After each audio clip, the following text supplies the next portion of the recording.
आहे आणि आम्हाला आलं खास आमंत्रण मोदकाचं परीक्षण करायचं. जज बघा परब किचन कुठे पोहोचलं. आता बघा वेगवेगळ्या प्रकारचे मोदक आपल्याला बघायला मिळत आहेत. स्पर्धा आहे इथे.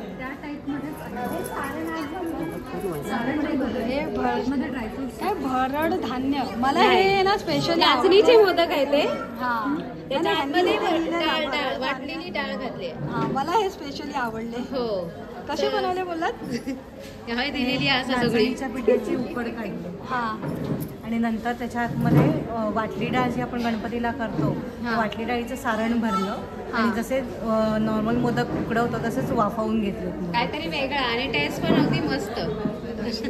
ओके नाही पण खरंच छान बनवले हा तुम्ही. मला हे आवडले ही रेसिपी. जर परत तुमचं श्वेता बाम. श्वेता बाम कुठे इथेच राहिला कल्याण. हा चांगलं नाही छान केलं. हेही छान. तुमका बाहेर जायचा नसा पावसा पाण्याचा तर ह्या ताईंनी पण ऑप्शन दिलेलो गव्हाच्या पिठाचे मोदक. त्याची रेसिपी त्यांनी लपवली आता. रेसिपी काय जाणून नाही ठीक आहे. तुझं नाव काय. स्मिता लाड. स्मिता तू पण इथलीच. आणि हे आंबा मोदक आणि साधे उकडीचे मोदक छान आहे. छान आहेत. आणि हे कचोरी चाट अगदी जळगाववाली अगदी बघूनच वाटतला. बरोबर ना. तिखट ठीक आहे. हे आंबा उकडीचे मोदक आणि उकडीचे कोंबो आहेत. मोदक. त्याच्यामध्ये पंचखाद्य आणि नॉर्मल. हे पण आंबा उकडीचे मोदक पण सुबक मोदक झालेले आहेत ताईंचे. छान अगदी पाकळ्या खरंच छान झाल्या. पण हातानेच केल्या मस्त. खरंच ना. हो ते युट्यूब मध्ये दाखवतात तशी गडबड तर नाही ना. हा हिला विचार हिला करून घ्यायला पाहिजे आता. नाही हे मी बघितले असे दाखवले. नाही ना मग त्यांनी केलेत ना. जमतील खालून ते असे काहीतरी दाबून बघ. हा ते पाठी बाहेर तुला पाहिजे मोदक घे घे घे घेतो. हे पण असे उकडीचे मोदक. कसे पनीर पनीर मोदक.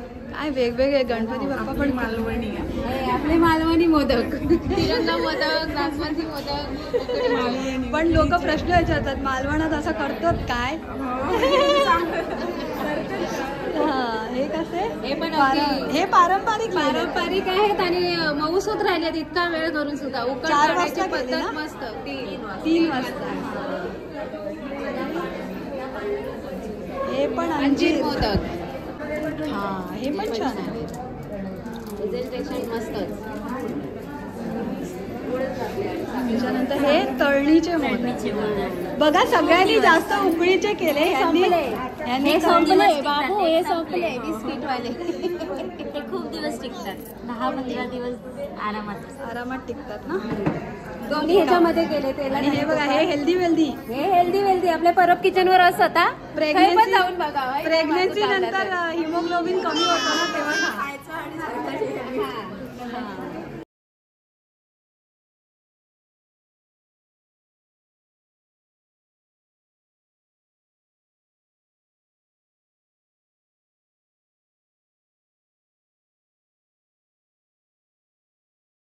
मी काही असा मोठा आचारी नाहीये कारण मला घरी सुद्धा चव देते बायको. पहिली गोष्ट ह्याच हॉलमध्ये 1990 साली माझा साखरपडा झाला. मुलगी कल्याणचीच आहे. हे सगळे कल्याणकर मला ओळखून आहे. तिला त्यांनी ओळख करून दिली त्यावेळेला मी अक्षरशः 10वी-11वीत होतो. तेव्हापासून त्या मला ओळखतात आणि मला असं बरं वाटलं की सासूरवाडी कोणीतरी आपल्याबद्दल 4 शब्द चांगले बोलतायत. मला भरून आलं. महत्वाचं म्हणजे इथे कोणाला बक्षीस मिळालं कोणाला नाही मिळालं हा नंतरचा भाग आहे.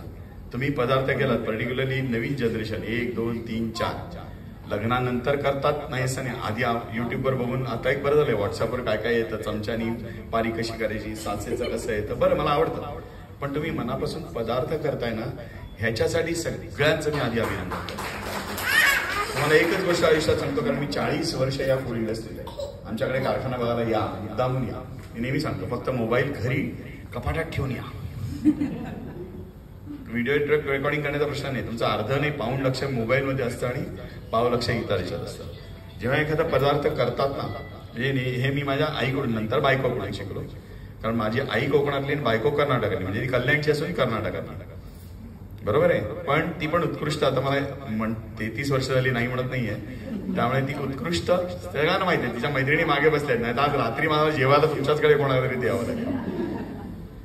उत्कृष्ट स्वयंपाक जर करायचा असेल, चांगला पदार्थ करायचा असेल, तर मी एक बघितलंय आमच्याकडे 30, 60, 70 वर्षाच्या काही मावशा काकू आहेत ज्या काम करतायत. 150, 200, 250, पोळ्या एका बैठकीत करतात. मांडी म्हणजे पाय सुद्धा बदलत नाहीत, पाली बसतात, पंखा नाही, एसी नाही, तांब्या भांडं, थोडंसं चहा किंवा फरसाण खायला, कारण जेव्हा ते पुरण शिजतं त्यावेळेला चक्कर येते. तुम्हाला माहित नसेल सांगतो, व्हेंटिलेशन असतं. त्या बसल्या बैठकीला 200-300 पोळ्या करतात. सोपं नाही. 10 पोळ्या करताना सुद्धा आपण 10 वेळा घाम असतो, टिश्यू पेपर, पाणी, मध्येच ऑरेंज ज्यूस, मध्येच फॅन्टा फ्रीजमधला काढायचा, तसं नाही. त्या बघायला या कसं. आणि पदार्थावर त्या आमच्या मावशीने मला एक सांगितलं होतं की पदार्थावर प्रेम करायला पाहिजे. नुसतं युट्यूबवरून बघून किंवा पुस्तकात बघून 1.5 इंच आलं, अरे जाडीला 1.5 इंच करून दिला 2 इंच, हे लिहिलेलं नाहीये. पण त्याच्यासाठी मी नेहमी सांगतो, आईच्या हाताखाली काम करा. The best teacher in your life. भले आईला काही कळत नसेल, कूल मार, चिल मार, तुम्ही शिकलेले जास्त असाल, पण एक तुम्हाला सांगतो, भले तुम्हाला 20 लाखाचं जरी पॅकेज मिळालं तरी सगळ्यात सुख हे पोटातून आहे. अगदी आज झोमॅटो, स्विगी येऊ द्या, तुमचं झेप्टो येऊ द्या, घरी येईल तो पिझ्झा बर्गर काही यायचं नाही. पण आज जळगाववाले आमचे 2-4 जण मला मिळाले, मला बरं वाटलं जरा. जी भरीत भाकरी किंवा जी पोळी भाजीची मजा आहे किंवा घरचा डबा, आता आली. मी कुठेही परदेशात गेलो, म्हणजे मला हे सांगायचं नाही परदेशात जातो, पण गेलो तरी माझ्या मिसेसला, माझ्या बायकोला माहिती आहे की मेथीचे ढेपले नाही तर भाकरी मी बिंदास एअरपोर्टवरून बसून हाताने खातो. मला लाज नाहीये, कारण अन्न हे पूर्ण ब्रह्म आहे. शेवटी लक्षात घ्या, एक लक्षात ठेवा की अन्न हेच पूर्ण ब्रह्म आहे. म्हणजे इथे बसलेल्या त्या काकू आहेत, म्हणजे त्यांना मी मगाशी नमस्कार केला की म्हटलं मी खूप लहान आहे तुमच्यापेक्षा, पण मला या क्षेत्रात असल्यामुळे यांनी मला बोलत, दीपक जोशी भयंकर हुशार माणूस आहे तो. जी महारांगोळी माझी झाली, म्हणजे माझ्या वर्षी झाली, मी नाही केली आहे. पहिली गोष्ट, माझ्या मित्रांनी त्यातून निघालेल्या निधीतून आम्ही एक स्मशान रिडेव्हलप केलं होतं.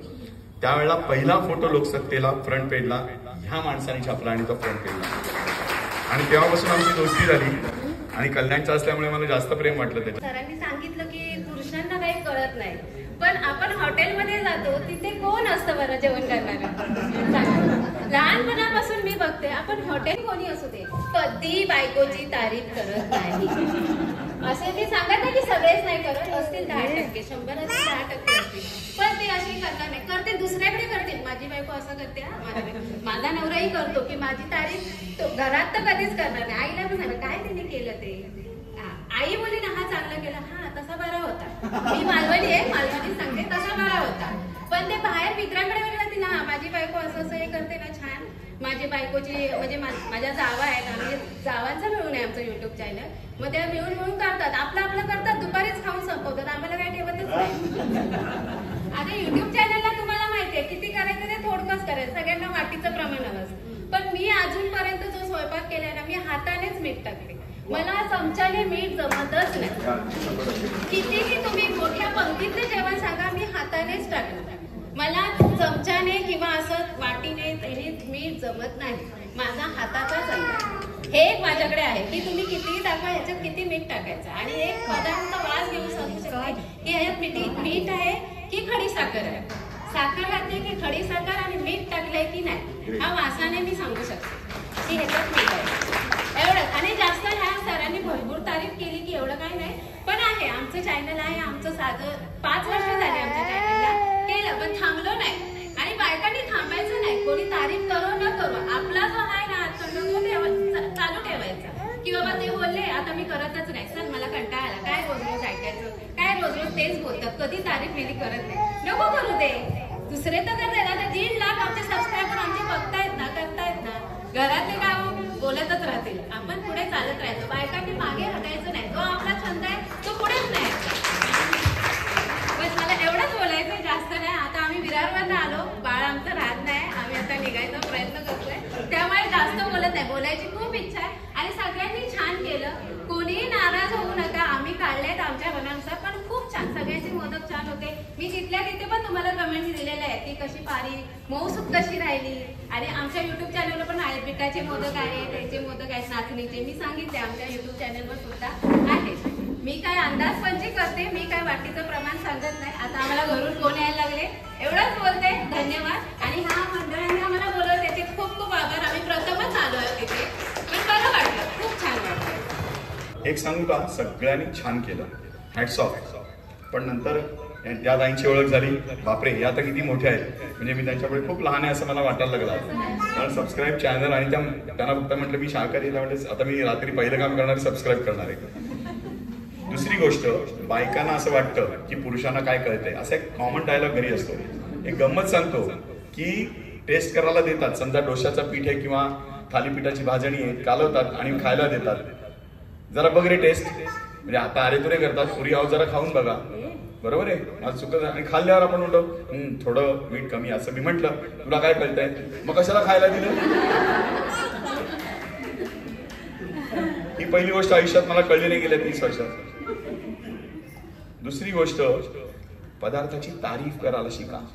कधी आपण आईला म्हटलंय का किंवा बायकोला म्हटलंय का? मी म्हणतो, बरेच वेळा म्हणतो की छान झालाय पदार्थ एखादा. आता आम्ही स्वीट इंडस्ट्री म्हणजे आमच्याकडे सगळ्या मिठाई आहेत, श्रीखंड, आम्रखंड, बासुंदी, श्रीबालाजी प्रसन्न आहे. पण बरेच लोक विचारतात तुमच्याकडे गोड पदार्थ काय करतात नाही असं नाही, खूप कमी गोड खातात आमच्याकडे. तर त्यावेळेला जर एखादा पदार्थ चांगला झालाय आईला सांगा, म्हणजे तुम्हाला पिकनिकला जायचंय दुसऱ्या दिवशी म्हणून आईची तारीफ करू नका. एखादा पदार्थ चांगला झाला तर नक्की सांगा की आई चांगला झालाय. पण नेमकं काय होईल माहितीये का, एकदा मी असं एका कार्यक्रमात म्हटलं दीपक की जेंट्स पण होते, आज मला एकही जेंट्स पार्टिसिपंट दिसला नाही, याचं मला जरा आश्चर्य वाटलं, कारण जेंट्स पण आली, पुरुष पण चिकार पदार्थ करायला लागले. मी सांगितलं आमच्या रोटरीच्या कार्यक्रम की अरे घरी तारीफ करा रे बायकोची. तुम्हाला रोटरीकडे, तुम्हाला जर तुमचं सोशल लाईफ एन्जॉय करायचं असेल तर घरी तारीफ करा, तरच तुम्ही सोशल लाईफ एन्जॉय करू शकता. बायकोची तारीफ करा. तर म्हटलं बरं, उद्या पहिले तेच करतो. दुसऱ्या दिवशी रविवार होता, इडली सांबारचा बेत होता आणि त्या बायकोने इडली चटणी केली आणि सांबार होता. तर त्या नवऱ्याने बघितलं, श्रीपादनी काल सांगितलंय बायकोची तारीफ करा.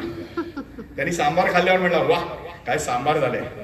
ती म्हटली बरोबर आहे, ते शेजारच्या आंटीनी सांबार आणून दिल्यावर तुम्हाला सांगितलं अरे आधी घरी बघा बायकोनी काय केले, आईनी काय केले, नक्की घरी केलंय का, मग एखाद्याची तारीफ करा.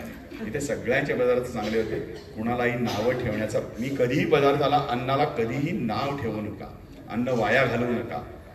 ही म्हणजे मला sorry to say, buffet dinner मी असल्यामुळे मी बुफे डिनरच्या टोटली अगेन्स्ट आहे. 50% वरती जास्त अन्न हे वाया जात आहे, कारण लोक एकदाच डिश मध्ये वाढून घेतात. मी याच्यावर लिहिलं पण होतं आर्टिकल, आणि नंतर कंटाळा करतात, आधी पाणीपुरी खातात, ज्यूस पितात. म्हणून आमच्याकडे पंगत सिस्टीम आहे. तुम्ही आमच्या जळगाव साईडला यांच्याबरोबर जावा एकदा, आमच्यावर आलं तरी चालेल. 2-2 हजार माणसं जेवतात पण पानात एक कण टाकत नाही, बरोबर ना ताई? एक कण टाकत नाही, कारण अन्न हेच पूर्ण ब्रह्म आहे. उद्या तुमच्याकडे खिशात पैसे असतील, पण आता स्विगी झोमॅटोवर मागवताय ना, ते पण उद्या बंद झाल्यावर तुम्ही, करोनामध्ये लोकांना जाग आली, बऱ्याच जणांना चहा तरी करता आला. मी गमतीने दुकानात आली, यांच्या वयाच्या मुलगी, ती विचारतो गॅस इकडे बंद करतात का इकडे बंद करतात, ती विचार करते आधी गॅस कुठे करा. लक्षात आलं का? माझं म्हणणं एकच आहे, चांगला पदार्थ करा, मनापासून करा. की तुम्ही उद्या, म्हणजे तुम्ही लग्न झाल्यावर जर जाल किंवा आधी दुसरी गोष्ट, सासूबाई काय करतात आधी त्यांचा पॅटर्न बघा, मग त्यांना मदत करा आणि मग शिका. शिकल्याशिवाय येत नाही. हे कुठल्याही पुस्तकात वाचून तुम्हाला पदार्थ करता येणार नाही, हे माझा स्वतःचा अनुभव मी तुम्हाला सांगतो. आणि प्रमाण जे आहे ते पुस्तकात वाचून न करता तुम्हाला मीठ किती पाहिजे. आता मी मगाशी त्या मॅडमना पण सांगितलं की मिल्कमेड मध्ये चव काय आहे, खव्याची चव काय आहे, बीटाची चव काय आहे, अंजिराची चव काय आहे, आंबा घातल्यावर काय इतर पदार्थ टाकायचा नाही, त्याचा अभ्यास आहे. कारण आम्ही आज अनेक पदार्थ करून, ट्रायल करून, आमच्याकडे एक पगारी माणूस आहे, 15,000 रुपये त्याला पगार आहे. कोणाला यायचं तर या, सगळे पदार्थ खायचे आणि टेस्ट करायचे, पण तो माणूस 3 महिने टिकत नाही. आता फाटक म्हणून एक आहे, ते फक्त येऊन रोज चिवड्यापासून चकली, शंकरपाळे, मिठाई रोज टेस्ट करतात. त्यांचं काम तेच आहे, पण ते कंटाळा म्हणून माझा कोणाला बक्षीस मिळालं नसेल बघा, या आमच्या दोघांचा डिसिजन आहे, माझा एकट्याचा नाहीये. आणि बायकांनाच या क्षेत्रात खरंच अन्नपूर्ण आहात तुम्ही सगळे, असं मी हात जोडून म्हणतो. कारण मी नेहमी म्हणतो, एखादा पदार्थ पुरुषांनी केला आणि एखादा पदार्थ बायकांनी केला तर नक्कीच 80% मी बायकांना मार्क देतो. पुरुष सुद्धा आहेत या क्षेत्रात. आमच्याकडे एक आचारी आहेत, एक आचार्य, मी त्यांचं नाव नाही सांगत तुम्हाला कारण त्यांना आवडत नाही त्यांचं नाव सांगतो. त्यांची एक स्पेशालिटी आहे, 2 मिनिटं घेतो मी, की गमतीने आम्ही त्याला म्हणतो, त्यांनी जर पाणी दिलं, माठातलं पाणी, आमच्याकडे माठ आहे, आमच्याकडे ॲक्वागार्ड आहे, पण माठ ठेवलेलं आहे. आमच्याकडे कोकणातली माणसं भरपूर असल्यामुळे माठ वगैरे सगळं येतं. त्यांनी पाणी दिलं की गोड लागतं. एकदा मी त्यांना म्हटलं काय साखर आणून दिलं का, ते म्हणले नाही. म्हणून मग मी त्याच माठातलं पाणी प्यायलं तर मला ते गोड नाही लागलं. तर त्या पदार्थाला चव असते. आई एखादा चहा करून देते किंवा एखादा पटकन हातावर काहीतरी देते, त्या पदार्थाला चव असते. हे लक्षात ठेवा आयुष्यात. हे जेव्हा तुम्ही लक्षात ठेवा, पदार्थावर प्रेम कराल ना, तेव्हा तुम्हाला कळेल यस. आणि जो एक आनंद मिळतो ना, आपण स्वतः केलेला शिरा भरे पहिल्या दिवशी खरवडून काढला, खाली लागला तरी चालेल, त्याला सुद्धा चव असते. किंवा दूध उतू जातच. कसं जातं ते व्हॉट्सअपमुळे जातं. दूध का उतू जातं?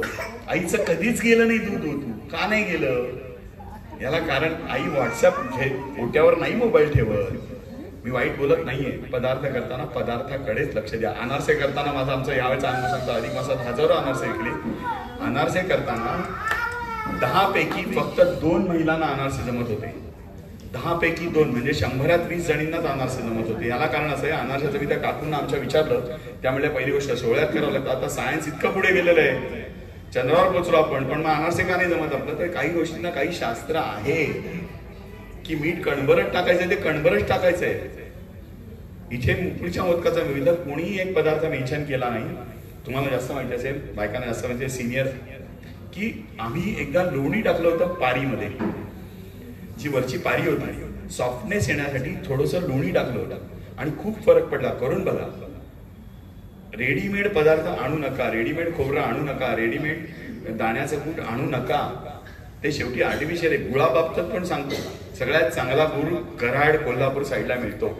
सुंदर गुळ, म्हणजे गुळ सुंदर म्हणजे असा नुसता खावा इतका छान सोन्यासारखा गुळ दिसतो. इथे आता हे मी कुणाला जाहिरातीचा किंवा कुठल्या कंपनीला दोष देत नाही. हे सगळे ऑर्गॅनिक आणि वेगवेगळ्या रंगाचे. मी मगाशी म्हटलं गुळ असा का दिसतोय रंग, गुळ खाऊन बघा. म्हणजे आपण जे म्हण पडली होती ना, गुळाची चव काय, गाढवाला गुळाची, ते तसा पदार्थ नाहीये, पण ते गुळाला एक चव असते. गुळाचा पदार्थ हा गुळाचाच पदार्थ. गुळ महाग आहे साखरेपेक्षा, हे 90% लोकांना माहित नाहीये. गुळ महाग आहे, त्यामुळे गुळाचा पदार्थ, गुळाचा चहा लोक पिणारी पूर्वीची लोक होती ना, भयंकर हुशार होती की गुळाचा पदार्थ करायचा. त्यामुळे सगळ्यांना शुभेच्छा देतो. कधी फूड इंडस्ट्रीमधलं काही लागलं तर मी, माझ्यापेक्षा आणखीन माझ्या सिनियर आहेत, आज मला वेळ होता म्हणून मी आलो. मी स्वतः कुठलाही पदार्थ बनवत नाही, पण मला सगळ्या रेसिपी सगळं माहिती आहे.